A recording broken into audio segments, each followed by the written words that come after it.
Some months ago, we started a walk from Kanyakumari to Kashmir.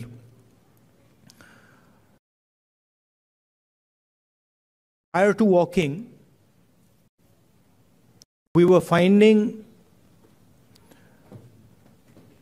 that the normal tools that we used to use for politics, conversations like this, public meetings, were simply not working anymore.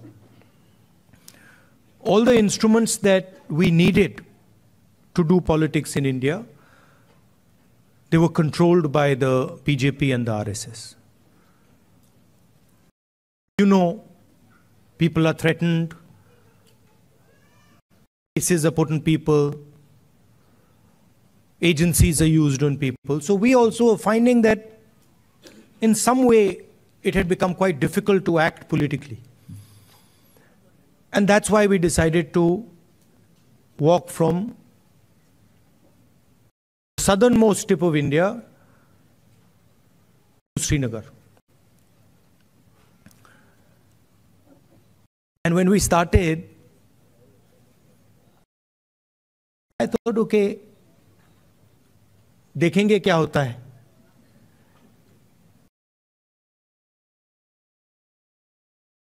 After 5 or 6 days, we realized that actually walking 4,000 kilometers is not an easy thing.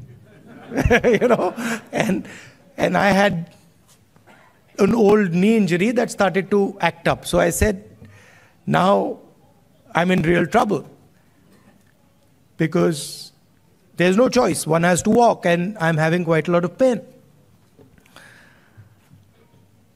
And then quite a surprising thing happened. I started noticing that after walking 25 kilometers is more than half a marathon. So after walking 2-3 weeks, every day 25 kilometers, I suddenly realized one afternoon that it's strange, but I'm not feeling tired at all. I get up in the morning, 6 o'clock we used to start, and we used to end walking at about 7:38 in the evening, and I was like, this is very strange. I'm not feeling tired at all. What is this? And then I started asking people around that, भाई, ये हो क्या रहा है? आपको थकान हो रही है? Everybody is saying to me, थकान तो नहीं हो रही. It's very strange. We're not feeling tired. So I started to think about it, and I realized that actually what was going on was that it was not us that was walking. It was India that was walking with us. Right? And the large mass of people who were coming, all religions, all communities, everybody, kids, they were creating an atmosphere of love and affection where nobody was feeling tired. Almost as if everybody was walking together. सब जुड़ के चल रहे थे और उसमें किसी को थकान नहीं हो रही थी, एक दूसरे की मदद हो रही थी. And that's where we came up with the idea. नफरत के बाजार में मोहब्बत की दुकान खोली.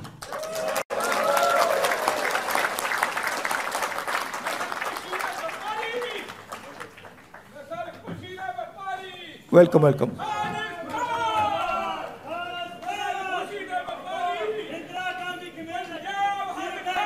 नफरत के बाजार में मोहब्बत की दुकान.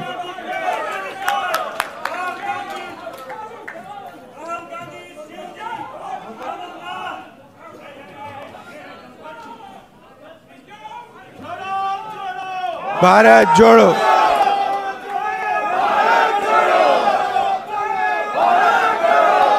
See, the interesting thing about us, about the Congress party, is we have affection towards everybody. If someone wants to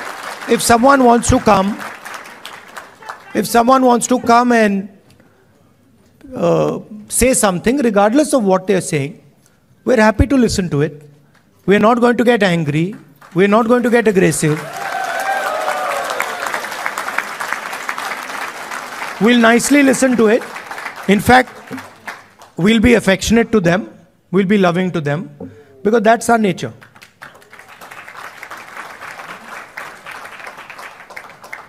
So, we found that when everybody started working together, completely different type of energy started coming.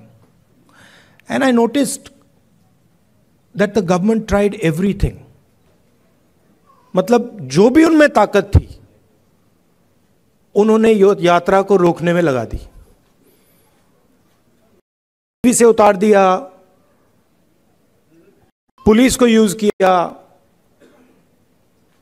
मगर कुछ काम नहीं कर रहा था. और जो यात्रा का इफेक्ट था वो बढ़ता जा रहा था.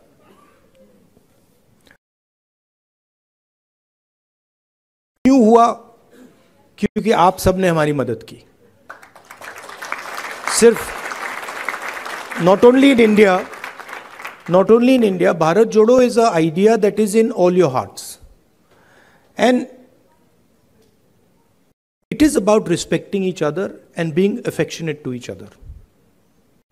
It is about not being violent towards each other, not being arrogant. I can see my Sikh brothers here. Your Guru Nanak ji, his entire life was about this only. That be humble, right? Be humble, be affectionate. And we walk nothing compared to Guru Nanak ji. I read somewhere that Guru Nanak ji had gone all the way to Mecca, Saudi Arabia. He had gone to Thailand. He had gone to Sri Lanka. So these giants were doing Bharat Jodo much before we were born. Right? And I can say the same. I can say the same for my friends from Karnataka, Basavana ji, my friends from Kerala, Narayana Guru ji. Yeah, so every state in India has had these giants. Adi Shankaracharya, everywhere. I mean, and every single one of them said, listen to each other, be respectful, not just of your own religion, not just of your own language, not just of your own culture. Be respectful for all cultures, all religions, all languages, because they are in fact the same.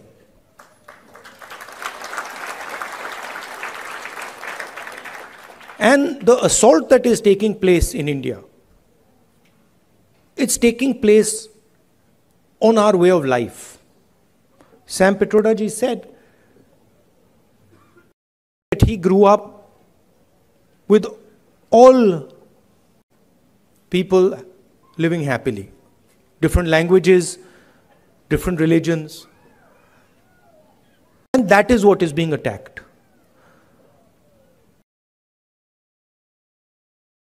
Also, the tradition in India, and again something leaders like Guru Nanak ji, Basavana ji, Gandhi ji emphasized, was not to be under the impression that you know everything. That the world is too big, too complicated for any one person to think that he understands everything and he knows everything. And so really that is the disease that Sam sort of outlined. That is the disease, that we have a group of people in India who are absolutely convinced that they know everything. In fact, I think they think maybe they know even more than God. They could sit down with God and have a conversation and explain to him, about what is going on. And of course, our Prime Minister is one such specimen.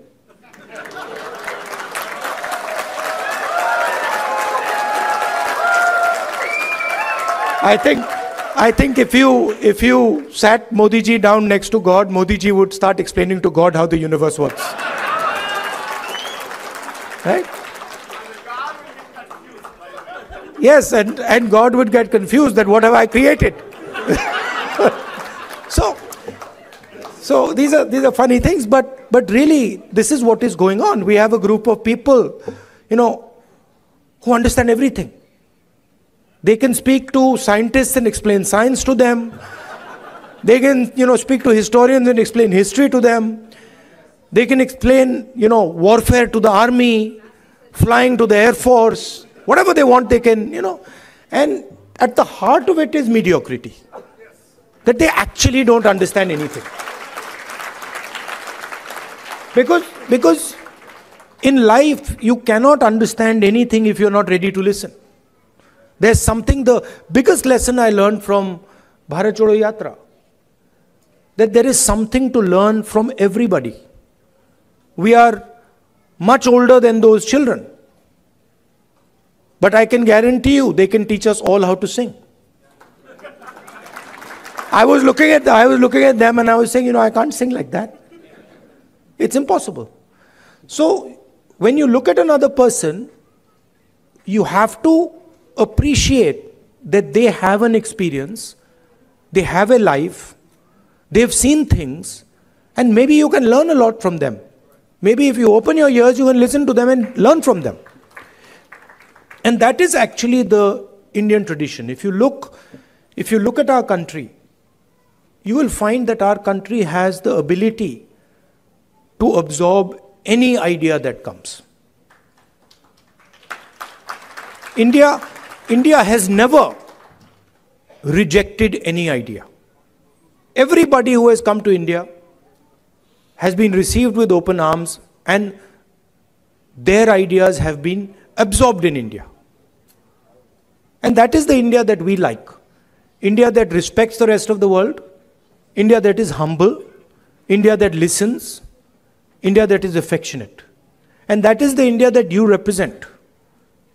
You would not be here if you did not agree with these values. You would, if you believed in anger, hatred, arrogance, you'd be sitting in a BJP meeting.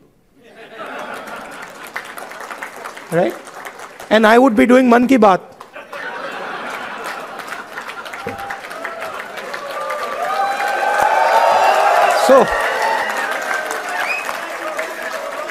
So thank you very much for holding up the Indian flag in America, showing the American people what it means to be Indian, respecting them, respecting their culture, learning from them, and also allowing them to learn from you. You make us all proud.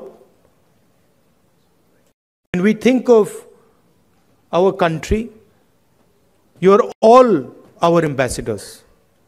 When America says Indian people are extremely intelligent, Indian people are masters of IT, Indian people are respectful, all these ideas that have come, they've come because of you and because of your actions and your behaviors.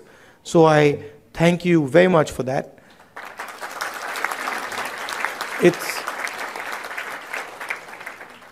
I came here this morning. Sam organized the flight. I arrived 16 hours, after 16 hours flying, 6:30 in the morning. I thought I'd be tired, but I'm not tired at all because of the energy that you have given me. Thank you.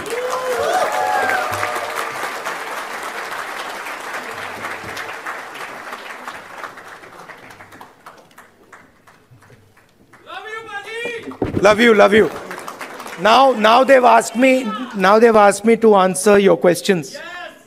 Yes. See that few questions. That also would not happen in a BJP meeting. Yes. No questions there. Okay. Only answers. Thank you. Yeah. Thanks, everyone. Could you please sit down? Thank you. Thank you. So we have many organizations which support. 4 or 5 questions. Yes, sir.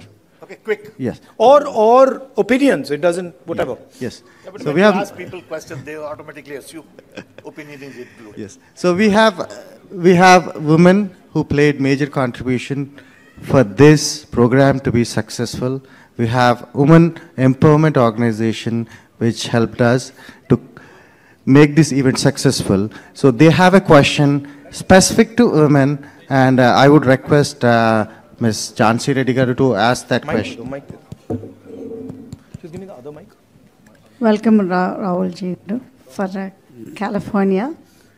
And as a Women Empowerment Telugu Association, my name is Jhansi Reddy. So I would like to ask you two questions regarding this women bill that has been, in the court for almost more than half a century. So when the Congress comes in power, Which women's bill? the women's reservation rights.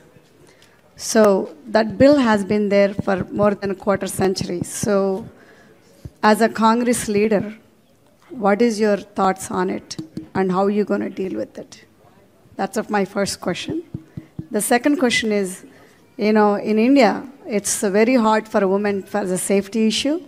So what are we going to, offer our next generation of the girls in India? Thank you. So on the women's reservation bill, we are committed to that.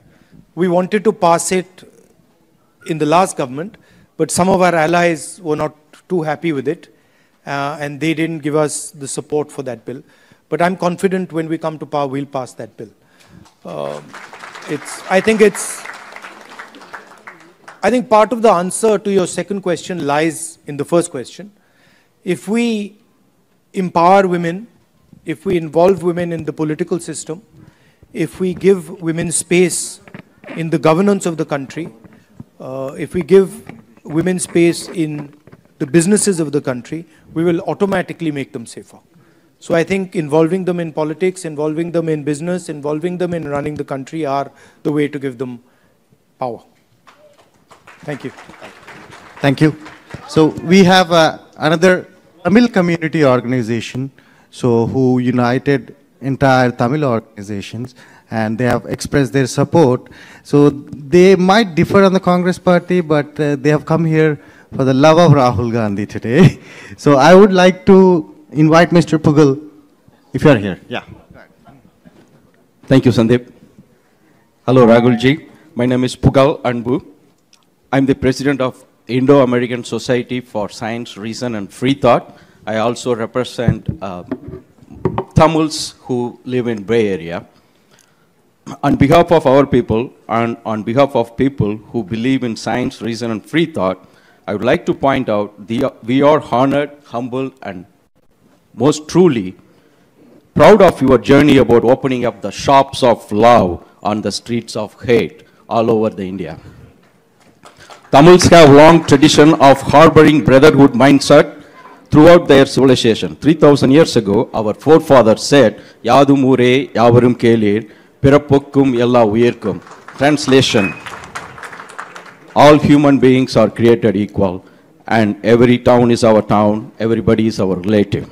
To us, India is like European Union, with each state having its own language, its own tradition, its own festivals, its own cuisine, dress code, way of living, etc., etc. They are all different, yet we live under one country called India. Therefore, it is deeply saddening to us when someone from the union government trying to impose one language, one culture, one tradition, one religion, one school, etc. Recognizing this diversity to make India a robust country, our beloved leader, the Dravidian icon, former Chief Minister Dr. C.N. Anathurai proclaimed both in Parliament and in public forums for Manilathil Suyachi Mathil Kootachi, which means autonomous rule at the state level and federal rule at the union level.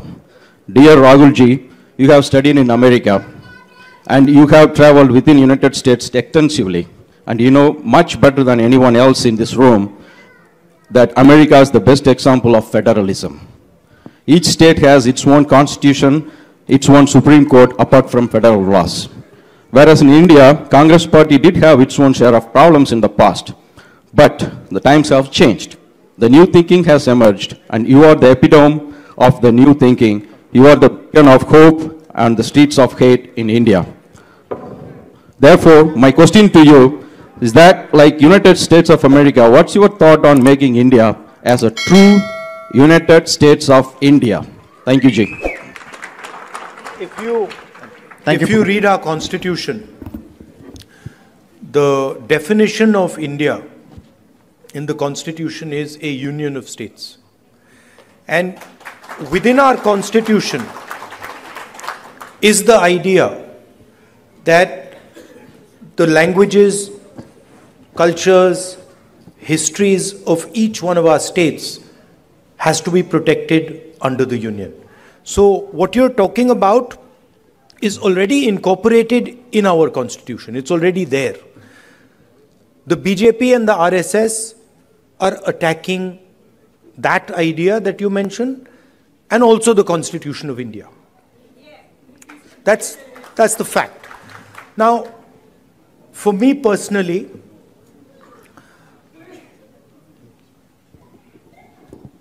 I understand that the Tamil language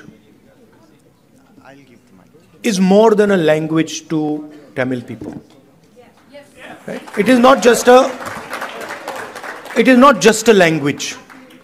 It is their history.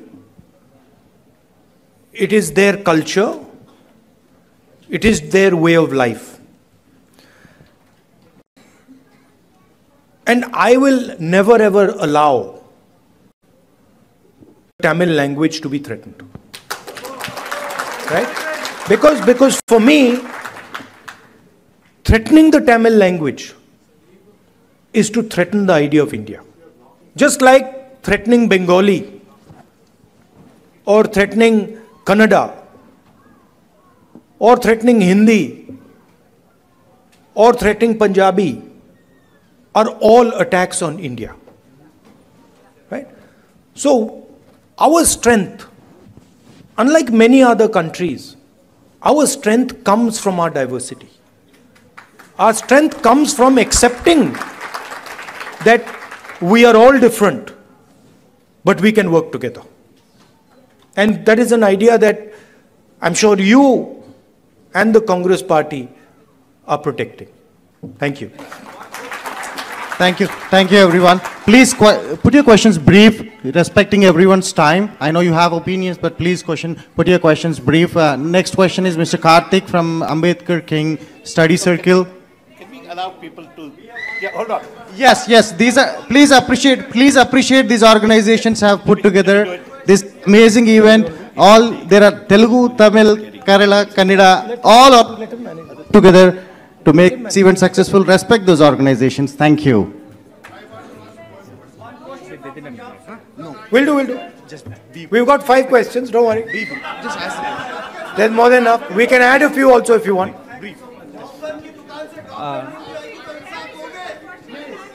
Hello Rahulji, I am Ganapati from the Ambedkar King Study Circle. First of all, welcome to San Francisco Bay Area. We wholeheartedly thank you for taking up the fight against the fascism. So this rise of fascism is not a mere coincidence. So we believe in the social and the economic equality in the society, and the inequality actually creates a conducive environment for fascism to emerge. So my question is what is the plan of the Indian National Congress to uproot the economic and the social inequality which creates this condition for fascism in the Indian subcontinent and also at the global level? One of the things that we are suggesting is when we were in government, we had carried out a caste census. And the idea behind the caste census was to take an X-ray of Indian society, right? To find out what are the exact demographics of our country, right? What are the different communities? What are the different castes? How many people in each community? How many people in each caste? Because without understanding our demographics and without understanding who is who, it is very difficult to distribute wealth, distribute power effectively. So that was one idea that we had. And we've been putting pressure on the BJP to release the caste census, the numbers in the caste census. They are, of course, not doing it. And we'll continue to apply pressure. And if we come to power, we will do that. But we are committed, as the Congress party, to make India a fair place. And we understand deeply that India today, in terms of its treatment of Dalits, tribals, poor people, minorities, is not a fair place, right? And there's many, many things that can be done. There is the Nyay scheme that we had, which was aimed at providing a minimum income to all Indians. There are ideas like Manrega. I think an increase in public education, increase in public health care. I think these are all things that can be done to make India a much more equal and fair place. Thank you. Thank you. We have our next question from Silicon Valley Christian community, Mr. Jay.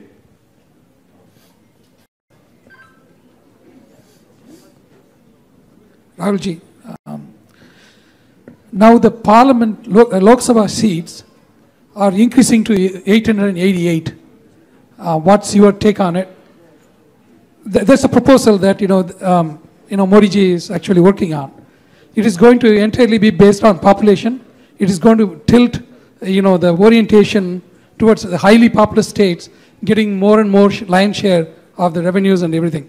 So how is it going to change everything? Minorities are going to get even more depressed. Majorities are going to be, making everybody vulnerable. So what's your take on it? I'd have to look at exactly how they're thinking about doing it. But I think one has to be very, very careful when one changes the representative structure of a country. So I'd be quite interested in understanding exactly how they've come up with the number 800 and what are the criteria that they're using. These things should not be done flippantly. India is a conversation. India is a negotiation between its languages, between its people, between its histories and cultures, and that negotiation has to be fair.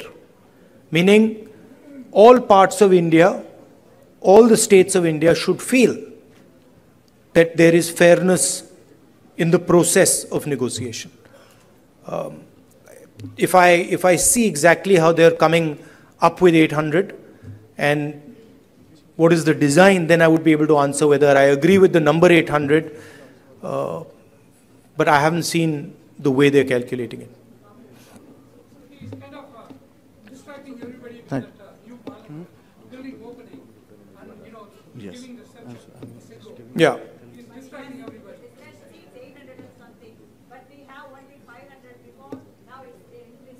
Yeah, but it depends how the ratios change. Yeah, it is currently based on the population, but you'll have to see how the ratios change. I think the Parliament House, these are distractions. The real issues in India are unemployment, price rise, spread of anger and hatred, a crumbling education system, price of education, price of healthcare. These are the real issues. BJP can't really discuss them, so then they have to do the whole scepter thing. Lying down and doing all that. So. Aren't you happy I'm not lying down? Thank you. Thank you. One more question from Bay Area. One more question. Bhaiya. One more question. Disturb mat kijiye. One more question. So this is from the Bay Area Muslim community. Please respect the community. One question from the Bay Area Muslim community. This is Mr. Mohammad Khan. Please go ahead. Milega. Rahulji, thank you so much for coming all the way here. आपने जो ये नफ़रत के बाज़ार में मोहब्बत की दुकान खोली है उसका बहुत बहुत शुक्रिया. I think this is something which we were starving for as Muslims from the Bay Area. We all want to thank you for your time and for your efforts in coming all the way here. As you know that, Muslims have the security threat today. It was never before. The way we see today, like whenever we call and talk to anybody, it's like, kya ho raha hai yahan pe? What's going on? There are so many different laws which are getting implemented, which were not even implemented earlier. If it is just of the security, it's okay. But then if it goes on and on, like lynching, aap le lijiye, Musliman bachon ko jo hai, they are putting in the jails for the crimes which they have not committed.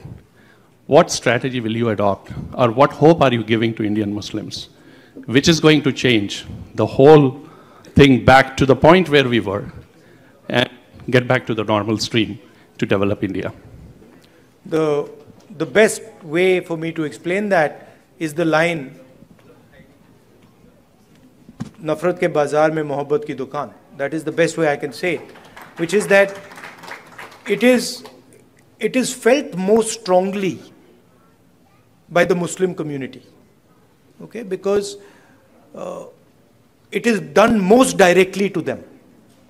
But in fact, it is being done to all minorities.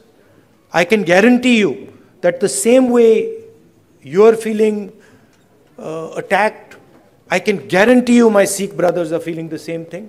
I can guarantee you my Christian brothers are feeling the same, sisters are feeling the same thing, right? I can guarantee you the Dalit community is feeling the same thing. Tribal community is feeling the same thing, right? In fact, anybody who is poor in India today, right, when he looks at the extreme wealth that a limited number of people have, in some way he feels the same thing that you feel. That what is going on? How is it that these 5 people have lakhs of crores and I have nothing to eat, right?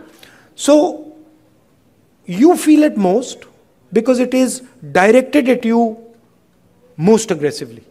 But it is a phenomena that is taking place against everybody in India, right? And you cannot cut hatred with hatred. It's impossible, right? You know that. You can only cut hatred with love and affection. And I was surprised at how easy it was to erase hatred in India. I was shocked. I didn't imagine that भाई इधर से उधर चलने से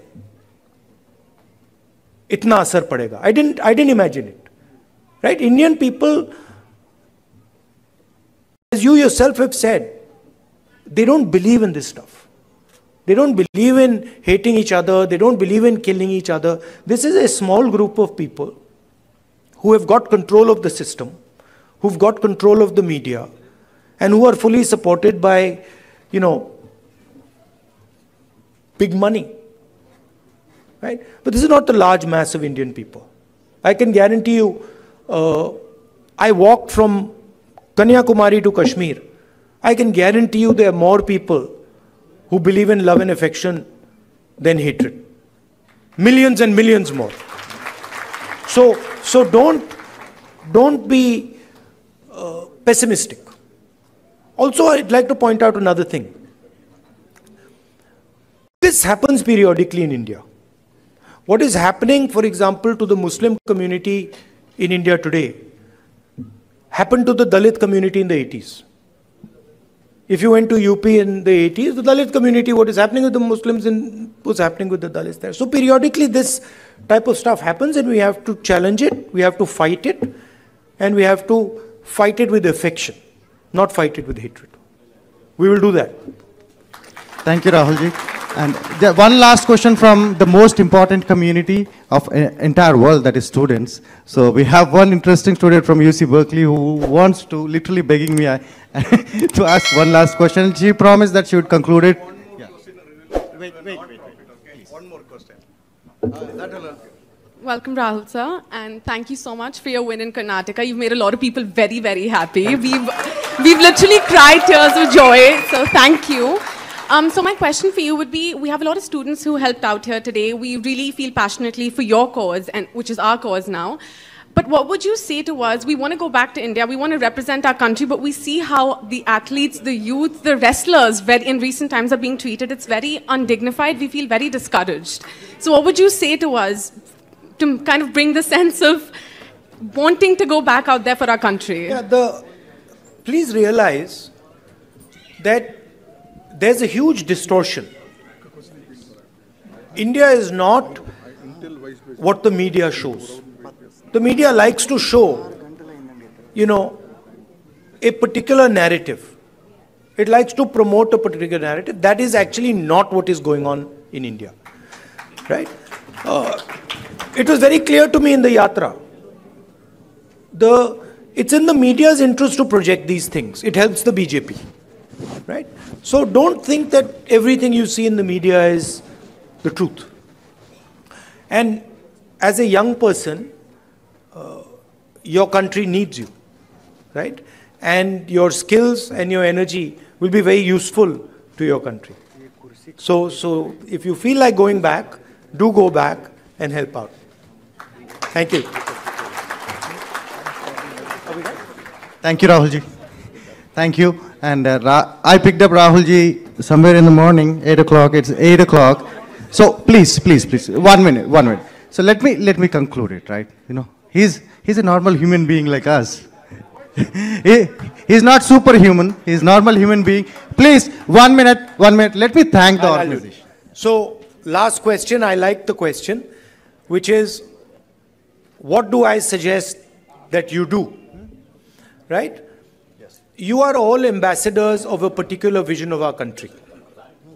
You believe in humility, you believe in respect, you believe in being affectionate to each other. So do not answer anger and hatred with love and affection. Show them that you're not like them. You should support the ideas that will defeat the BJP. Thank you very much.